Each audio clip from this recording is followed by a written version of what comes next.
Listen, I get creeped out. I'm not going to lie. Really? Yes. What creeps you out? I don't know. I don't know if I believe in ghosts. It's like, okay, they've followed their body here. Those are and they're watching me embalm them and paint their nails and do their hair. So I get creeped out. What's it like to be in a room with a dead body alone? Buildings, they pop and settle and make noises, and you hear that and you're like, today's the day. The dead have risen. She's here. She's watching me paint her nails. Like, I'm not going to lie. I don't know if I believe in ghosts or not, but I know something's got to give. And like the other day I was in the prep room painting this woman's nails, and I was like, there is somebody standing behind me. And I'm just singing a little tune, talking to her, painting her nails, like telling her she looks great. She was standing behind me. I knew she was. So, yeah, I'm telling you, there's not a funeral director or an embalmer that can say that they don't freak themselves out sometimes, because it's just natural. So where do we go from here? Where do we go? Where do we go? I don't know. Where do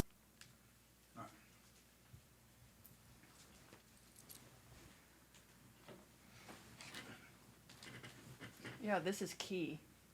Yeah, Being able to you have see. to have it. So I got you some presents. Oh, Yeah, for being on my podcast. great. I hope you like them. I love presents. So I was trying to think. That is so slay. It turned. I really love it.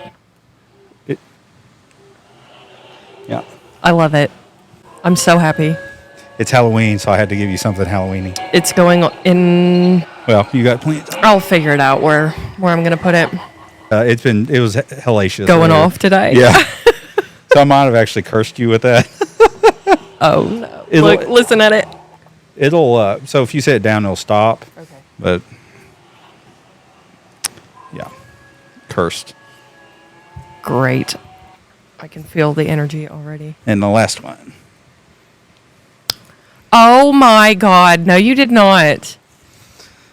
I've only known you for a short time, but I am in love. I love this.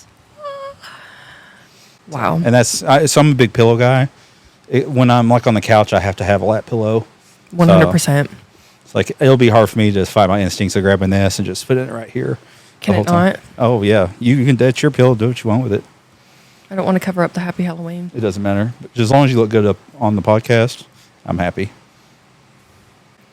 Let's hide the tag. Oh. No, we won't cover the happy Halloween. All right. What's up, guys? It's Barrett Freeman here. I'm with the PropertyTales podcast. Thanks for joining us. I need to focus on looking at you. I often am like, do you watch The Office? I do. I like pan into the camera after something. It might work. It might work. So anyway, so why don't you tell me a little bit about yourself? The only thing exciting about me is that I work at a funeral home. That's a very exciting thing. I love it. What's your typical day look like at a funeral home?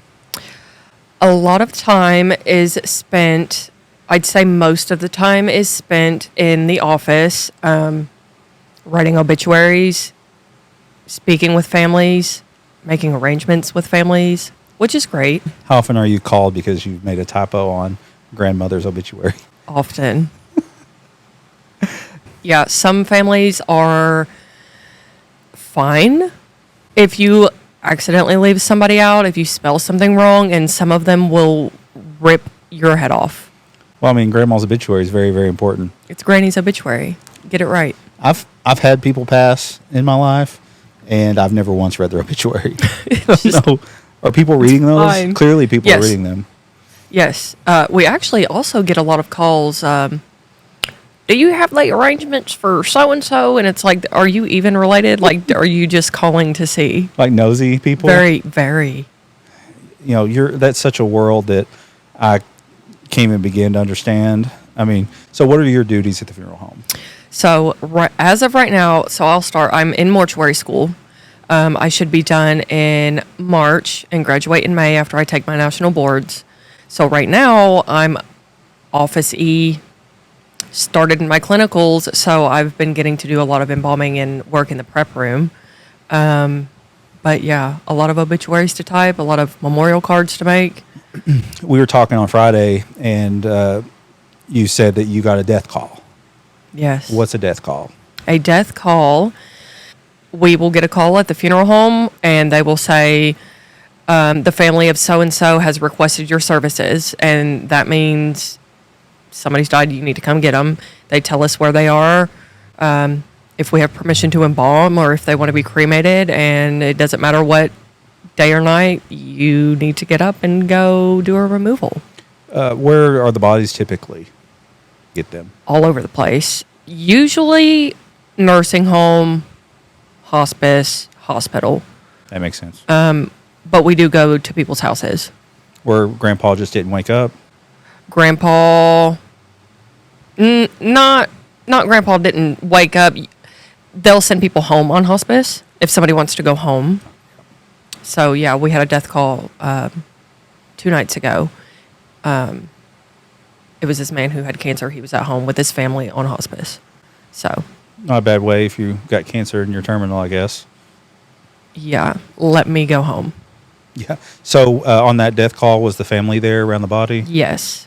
What was that scene like? And well, okay, so that was my first removal at a residence with a family there, and the only thing I could think of was, this is awful, but I love this so much. And it's not like a ha ha ha, I love this. It was a, I love that this family trusts me to take their person out of their home and bring them into our care. I love it. It was sad, very, very sad, because he was not old, and, you know, he had younger children and a young wife, so it was not great. But, you know. So how did you remove that body? We take our time. We ask them, so what room is he or she in? And we go and see them. We give them a second. We tell the family, hey, let us know when you're ready. And they'll let us know you can move him onto your cot now. And so the director that I was with on this one, he's amazing in every aspect, knows everything there is to know about the industry. He just the little details of, you know, he asked, can we cover his face? You know, little things. And then we move him onto our cot. We ask them if they're ready for us to take him or her out, and we load them in our hearse and tell the family whenever they're ready, they call us and they'll come in and make arrangements. Are body bags a thing? Yes. Not usually for a funeral home. I guess it depends on the condition of the body. Oh, or is that the reason for body bags? Like discretion? Usually. Like, yeah. I mean, like discretion because of like horror? Yeah. You got to keep all the ooey gooeys from, you know, getting on the sheets and on the cot and in the removal vehicle. What's the removal vehicle? I will tell you, most of the time, funeral homes will use minivans, like very discreet. You would never know that you just passed a removal van with a dead person inside of it on the interstate. That's fascinating. So I wonder how many dead people we've just casually drove by. Does your company use minivans? So we do have a removal van. We've been using the hearse lately. Does it look like a soccer mom minivan? It is just a white minivan. You would not know. Very discreet, which makes, you know, sometimes pulling up in a hearse is like terrifying. Traumatizing, maybe? Traumatizing. Some people just do not handle death very well at all. So being discreet can help. Well, fortunately, I've not been in that situation before where I was just sitting around a dead body waiting for, you know, a company to come pick it up. Right. But it's hard for me to get in that headspace. I mean, were the people last week, were they just so sad? They were sad, but, you know, okay, some families know that it's coming and still can't handle it.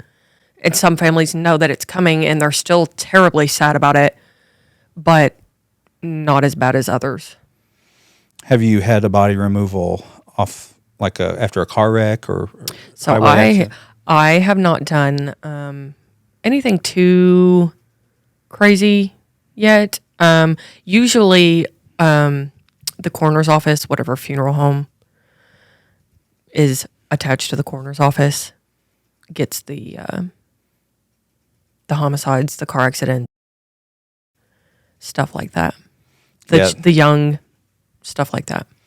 Yeah, that would be the hardest part for, I think, most people would be like I think we're supposed to say unalives on YouTube. Oh. But either way, I think that would be the hardest part to deal with, like the young deaths. Yes. So yeah, they're not great at all. did you have to develop any kind of like coping mechanisms for yourself to do the job? So it just all seems to come so naturally to me, which is really great. I'm naturally really sensitive, but for some reason I put myself in the shoes of the family and I'm like, what am I sad about? You know, I'm sad for them and I feel for this family, but I just do what I can to help them and that makes me feel good. It does. You will break down. You can't not. But no. So you have you've had a breakdown after a body removal? The first child that I saw, I was really sensitive to that after the fact, and I still I see him right now. I know it was just very sad, but you know, unfortunately, there are more to come. Did you start preparing yourself more mentally after that? No, I think it's because I know that I have. They say that this career is a calling. Oh, it has to be. And I have wanted to do this from a very young age. Like, since I knew what it meant to have a career, I was like, I want to be a funeral director. It was this or to be a veterinarian, and seeing a little animal dead or in pain. I know it sounds weird that I can deal with the unalived human, but an unalived or injured animal, no, thank you. Props to veterinarians, vet techs. Crazy. I can't. So how do you get into this type of business? So I will say it is not an easy industry to get into if you're first generation. Most funeral homes in the country are family owned and operated and have been for a long time. That's very true in this area. Especially in this area. So I got really, really lucky with the funeral home that I'm at. I kind of just walked in and was like, hey, I'm starting mortuary school and I would love to work here. And they were like, well, lucky for you, we have somebody that's putting in their 2 weeks. And I was like, it's mine. So it's not easy. How long's mortuary school? So I'm doing an 18-month program. Kind of killing it. It's also killing me, you know. But then I plan to get my bachelor's degree in mortuary science. What are the names of the classes? Like, okay, so right now I'm taking like restorative art theory, mortuary law and ethics, embalming 1 and 2. There's a lot. And so have you embalmed a body yet? In embalming by myself, no. I have been working on doing that because it is not easy. It is not easy to embalm a body. That's got to be the craziest experience. The first time I saw it really is crazy. The first time I saw somebody who was an organ donor, she had donated her corneas. And that was my first time seeing a human body with no eyeballs in their head. And I was shook. Like, I was like, no, thank you. I will keep my organs and my eyeballs. That's an interesting attitude from someone in the funeral services industry. No, I will keep my long bones. Do you have any like things that you've heard about the funeral industry, or like what happens to you when you die that you're like, I wonder if that's true. I wonder if that really happens. I definitely do. Yeah, some of the things that I've heard just being part of the public and not being in the funeral services industry are about noises and gases and movement. Is that a real thing? So movement, no, they're not going to move. Is it possible for a body to explode? I'm sure if they have been laying somewhere decomposing for a significant amount of time, if the gases got built up bad enough. One thing I heard was about like replacing bones with PVC pipe. Is that a real thing? Long bone donation. So when somebody is an organ or bone donor, say you were a donor, they took your femur, they took your legs, yep, PVC pipe as a replacement. Like from Lowe's. Hey, can you go to Lowe's? I need a femur. We're doing a long bone. We're doing a long bone replacement here. Do they store the organs in plastic bags? If you have an autopsy done, which don't get me started on autopsies, but they will remove all of your organs, your brain, your tongue. They will check out everything to try to find the cause of death, and then they will put everything into a viscera bag, and put it in your abdomen and suture you closed. I guess their eyes are closed, so you wouldn't even know the eyes are gone. So we use eye caps and cotton. If somebody's eyes are really sunk back into their head, or if they have donated their eyes, yes, we will roll up some cotton, push it down in there, put an eye cap, close the eyes. Most people would never know. Yeah. Are there conventions for this? Yeah. Yeah. What's the bar talk like? So I've never been to one. Unfortunately, there's a big one in Vegas every year. I'm going next year. I've decided. Go. Well, I love going to the property conventions in Vegas. So you learn a lot, and they are fun. So, I mean, I don't know. Imagine what bar talk sounds like with people that work with unalived folk for a living. Is it just a bunch of just like well-adjusted, traumatized people? Yes. The humor is, I don't know what's darker than dark, but that's where the humor lies. I don't know if it'll make the final edit, but like, what's an example of like some of that humor? There's no way it would make it. No, it wouldn't. It really just Couldn't even start. some foul shit can get said. I'm sure. Yeah. The last thing I wanted to talk about is where are you with the supernatural, and do you have any belief in anything supernatural? Yes. And this is almost coming from a place of authority because you're dealing with bodies and you're the gatekeeper to the afterlife. I have had some weird things happen throughout my life that I'm like,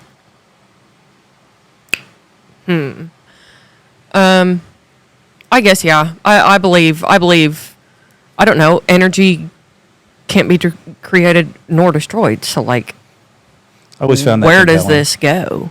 Yeah, I always found that compelling, the concept. Right. So, well, I'm on the same boat. I always approach it from an entertainment perspective. Mm-hmm. I enjoy talking about this stuff, but I don't believe in it very much. But then during the holidays, like during Halloween, I can't get enough of like ghost hunting shows and movies. Are you a Right. horror fan? So I am not a supernatural horror fan. I am, I just went and watched the last Saw movie by myself in theaters last weekend. Bloody, gory, murder, kill, die. I love those. I don't know if we can say that on YouTube either, but I did. Okay. So, all right. Well, my battery's about to die, so I'm going to wrap it up here. Cool. But I would love to have you on again. I would love to come back. So, all right, guys. This has been Barrett Freeman with the PropertyTales podcast. Thanks for joining us, and we'll see you next time. Yeah. We got a lot of good stuff. How was your first podcast experience? That was so great. Where do we go from